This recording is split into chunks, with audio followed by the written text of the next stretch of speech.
ఈరోజు so today I'm super duper early to the college. ఎంత early అంటే ఇప్పుడే మా కాలేజ్లో ఊడవడం తుడవడం అన్నీ అవుతున్నాయి అన్నమాట. సరే అంత తొందరగా వచ్చినప్పుడు ఏదో ఒకటి ఉంటుంది కదా, ఫిట్టింగ్. ఐడి కార్డు మర్చిపోయినా.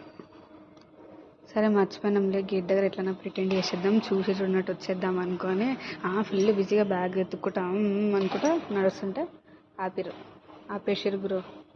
ఆపేసి where is your ID card? I forgot. Have you forgot? I forgot. నువ్వు ఈ కాలేజా లేదని ఎట్లా తెలవాలి? What the hell? ఈ కాలేజ్ కాకపోతే నేను పొద్దున్న లేచి రెడీ అయ్యి అంత దూరం నుంచి ఎందుకు వస్తా భయ్యా? నాకేం అవసరం వస్తుంది కాలేజ్ కాకపోతే? ఇట్లా చెప్పలేదు అనుకోండి, I'm this college only, I'm third year అని చెప్పేస్తా. Okay, from next time remember this happens sometimes. We have to face it.